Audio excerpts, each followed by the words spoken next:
ये बहुत ही important video है। इसमें हम समझेंगे गोल्डन रूल्स ऑफ अकाउंट्स के बारे में। इससे पहले की वीडियो में हम समझे थे कि अकाउंट क्या होता है, इसका फॉर्मेट कैसा होता है, अकाउंट्स को कितने पार्ट में डिवाइड किया गया है। इन सारी चीज़ों के बारे में हम डिटेल में समझ चुके हैं।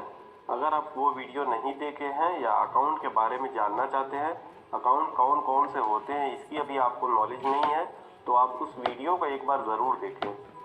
अब आज की ये जो वीडियो है इसमें हम समझेंगे कि इन अकाउंट्स के रूल्स क्या होते हैं, कैसे इनके रूल्स को अप्लाई करके हम जर्नल एंट्री करते हैं, क्योंकि आगे की अकाउंटिंग करने के लिए हमें इन रूल्स को समझना बहुत ज़रूरी है।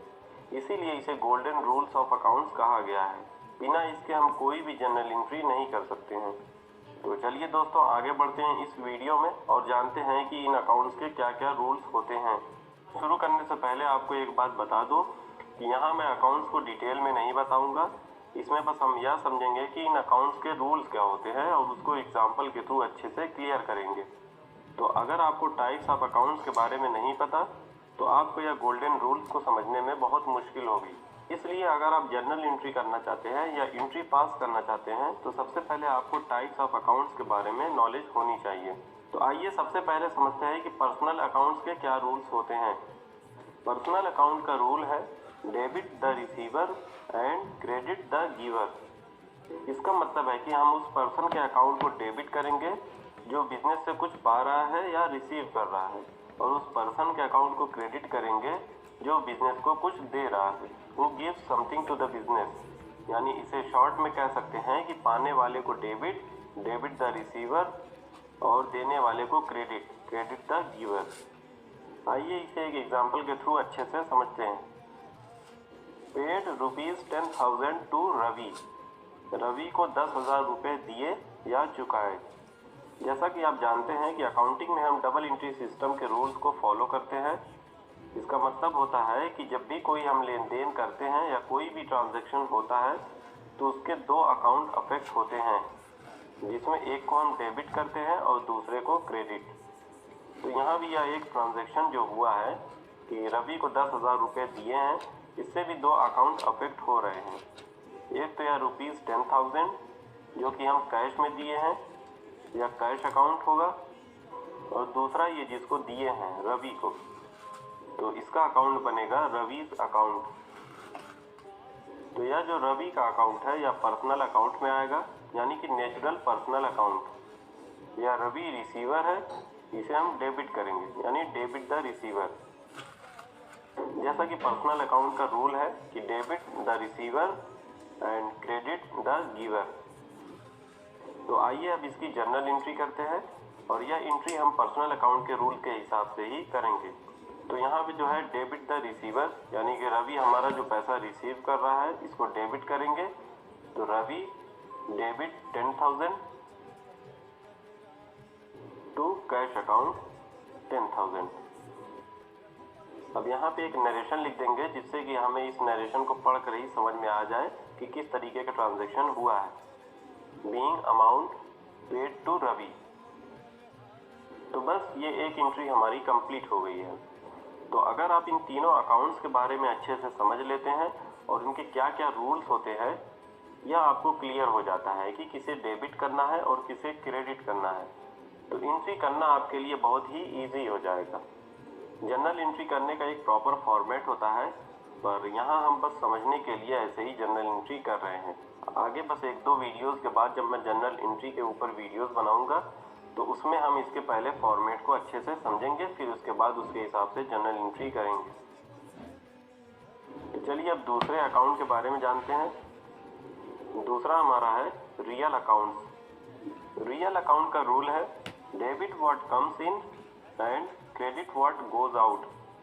जब भी कोई प्रॉपर्टी बिजनेस में आती है तो उसे डेबिट करेंगे और बिजनेस से जाने पर उसे क्रेडिट करेंगे। For example purchase machinery ₹20,000। अब इस एक ट्रांजैक्शन के भी दो एस्पेक्ट होंगे। पहला मशीनरी, यानी हमारा मशीनरी अकाउंट बनेगा, और दूसरा ये 20,000 या कैश है, इसके लिए कैश अकाउंट बनाएंगे।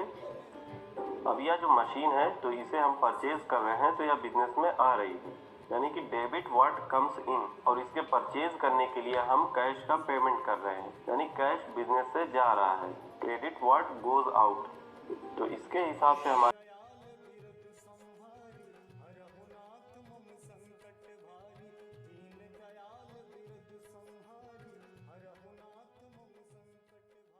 Machinery purchased. दोस्तों, आपकी आसानी के लिए मैं एक चार्ट प्रिपेयर किया हूँ जिससे आप समझ सकते हैं कि पर्सनल अकाउंट्स में कौन कौन से अकाउंट्स आते हैं, रियल अकाउंट्स में कौन कौन से अकाउंट्स आएंगे, और नॉमिनल अकाउंट्स जो है उसमें कौन कौन से अकाउंट्स को हम लेंगे। इसका आप एक स्क्रीनशॉट भी ले सकते हैं। शुरू में आप जब जनरल एंट्री करने जाएंगे तो आपको अगर कन्फ्यूज़न होती है तो इसे आप देख सकते हैं, फिर धीरे धीरे आपको खुद ये सारी चीज़ें याद हो जाएंगी। आइए अब जो हमारा तीसरा और लास्ट अकाउंट है उसके बारे में जानते हैं, नॉमिनल अकाउंट्स। नॉमिनल अकाउंट का रूल है debit the expenses and losses and credit income and gains. मतलब बिजनेस में जो भी खर्चे होंगे या जो भी नुकसान होगा तो उसे हम डेबिट करेंगे, और जो भी इनकम होगी और किसी भी तरीके का गेन होगा या एक तरीके से प्रॉफिट होगा तो उसे क्रेडिट करेंगे। इसे यहाँ शॉर्ट में लिख लेते हैं ताकि समझने में आसानी हो। Debit all expenses and losses, credit all income and gains, यानी कि प्रॉफिट्स। आइए अब एक ट्रांजेक्शन लेते हैं और उसकी जर्नल एंट्री करते हैं। पेड सैलरी ₹15,000, 15,000 रुपये हम सैलरी पे किए हैं। तो एक अकाउंट जो अफेक्ट हो रहा है सैलरी अकाउंट, और दूसरा यह 15,000 जो हम कैश में पे कर रहे हैं, कैश अकाउंट। तो यहाँ पे यह सैलरी जो है यह हमारा एक्सपेंस है, हम किसी को सैलरी पे कर रहे हैं तो यह हमारा एक्सपेंस है, खर्चा है। तो यह खर्चा है इसलिए इसको नॉमिनल अकाउंट का नाम देंगे, और यह कैश अकाउंट जैसा कि हम जानते हैं यह रियल अकाउंट है। अब नॉमिनल अकाउंट का जो रूल है वह यह कहता है कि सारे खर्चे और जो भी नुकसान होते हैं, लॉस होते हैं, उनको डेबिट करें। तो ये हम सैलरी पे कर रहे हैं, ये हमारा एक्सपेंस है तो इसे हम डेबिट करेंगे। सैलरी अकाउंट डेबिट 15,000, और दूसरा हमारा हो जाएगा टू कैश 15,000। अब अगर इसे हम रियल अकाउंट के रूल के हिसाब से समझें तो रियल अकाउंट का रूल होता है debit what comes in, credit what goes out. जो भी बिजनेस में आता है उसे डेबिट करते हैं और बिजनेस से जो जाता है उसे क्रेडिट करते हैं। तो ये हम सैलरी पे कर रहे हैं तो हमारा जो कैश है वह बिजनेस से जा रहा है, यानी कि क्रेडिट व्हाट गोज आउट, तो इसे हम क्रेडिट करेंगे, कैश को क्रेडिट हम करेंगे। टू कैश अकाउंट 15,000, ये हमारी नरेशन हो जाएगी बीइंग सैलरी पेड। तो दोस्तों बस आज की वीडियो में इतना ही। उम्मीद करता हूँ आपको गोल्डन रूल्स ऑफ अकाउंट्स के बारे में समझ में आ गया होगा। आप यह समझ चुके होंगे कि पर्सनल अकाउंट्स, रियल अकाउंट्स और नॉमिनल अकाउंट्स के क्या क्या रूल्स होते हैं, कैसे हम कोई भी ट्रांजैक्शंस करते वक्त इन्हें अप्लाई करते हैं। इस तरह अब आप इन रूल्स को जान गए हैं तो अब आप जर्नल एंट्री बहुत ही आसानी से कर पाएंगे। तो नेक्स्ट वीडियो से हम जर्नल एंट्री स्टार्ट करेंगे। वीडियो अगर अच्छी लगी हो तो इसे लाइक करें और अपने दोस्तों के साथ भी शेयर करें। Thank you.